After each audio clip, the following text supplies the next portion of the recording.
Welcome back to the 20th part of Debugging at Scale, where native code that crashes the JVM isn't a blocker.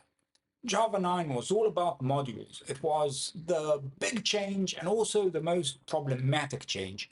It sucked the air out of every other feature that shipped as part of that release. Unfortunately, one victim of this vacuum was JHSDB, which is a complex tool to begin with. This left this amazing, powerful tool in relative obscurity. That's a shame. So, what is JHSDB? Oracle documentation defines it as a serviceability agent tool. Serviceability agent is a JDK component used to provide snapshot debugging, performance analysis, and to get an in-depth understanding of the hotspot JVM and the Java application executed by the hotspot JVM. This doesn't really say much about what it is and what it can do. Here's my simplified take. It's a tool to debug the JVM itself and understand core ducks. It unifies multiple simpler tools to get deep insight into the native JVM internals. You can debug JVM failures and native library failures with it. To get started, we can run JHSDB help, which produces the following output. The gist of this is that JHSDB is really 6 different tools. JStack, which is a stack and lock information tool. JMap, which is a heap memory information tool. JInfo, which is a basic JVM information tool. JSnap, which helps with performance information. A command line debugger, which I won't discuss since I prefer the GUI. I will discuss the GUI debugger though. The debugd command isn't as useful for most cases as you probably don't want to run debugd in production. However, if you're debugging a container locally and need to get information from within the container, it might make sense to use debugd. Unfortunately, because of a bug in the UI, you can't currently connect to a remote server via the GUI debugger. I could only use this with command line tools such as JStack, which I'll cover soon enough. With this command, I can connect to a process ID and expose it externally. You can get the PID of JVMs using the JPS command. I can then use this command to connect to the server with the JStack operation. Notice that the command argument applies globally and should work for all commands. Some developers experience issues with the debugd command. I couldn't reproduce the issue when pointing to the right PID.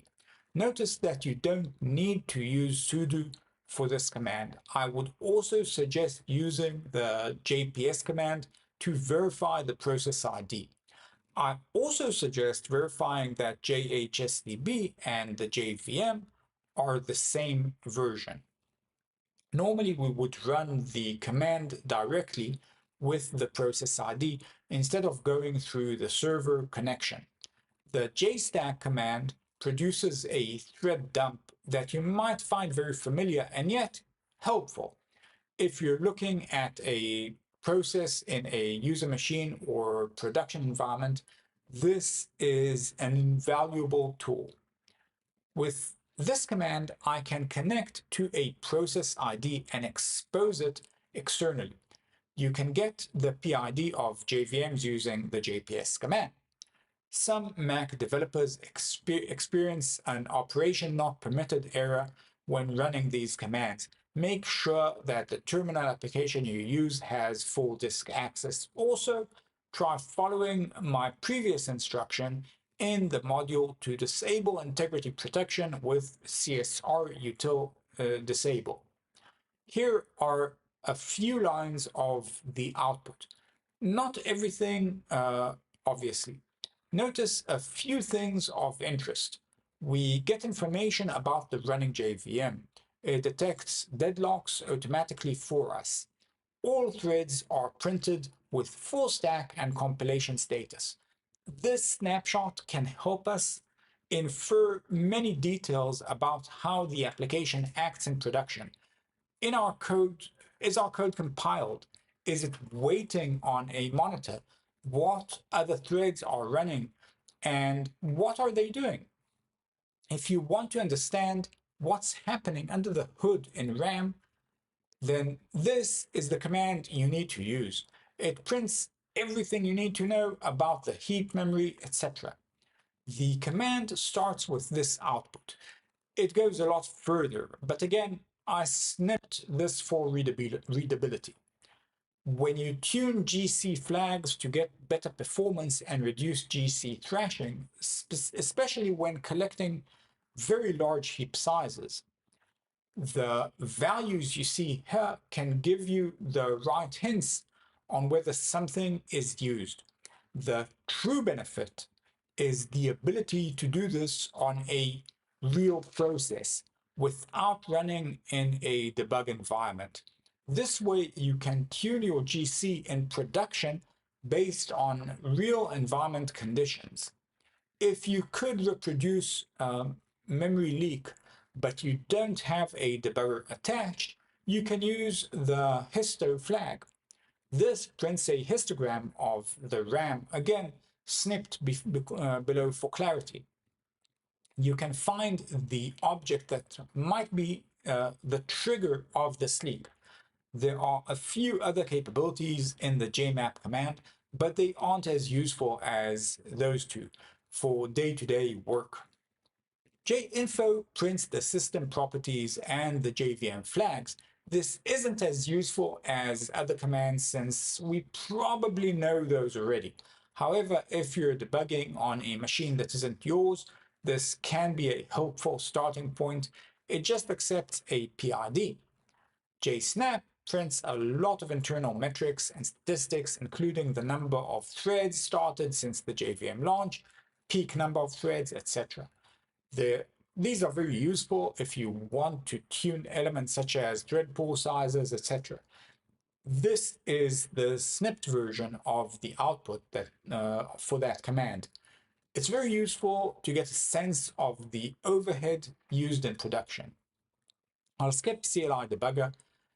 You can launch the GUI debugger with no arguments and use the file menu to connect to core file, server, or process ID. Or you can use the standard command line that works for every other command.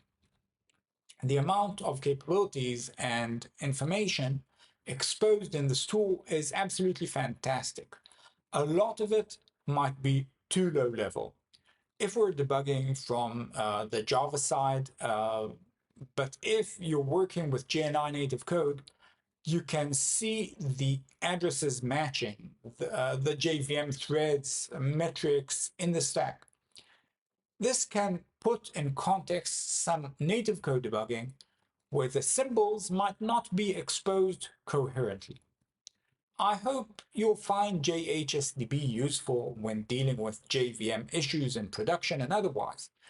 In the next video, we will discuss Wireshark and debugging the network protocol itself. If you have any questions, please use the Slack channel to ask them. Thank you.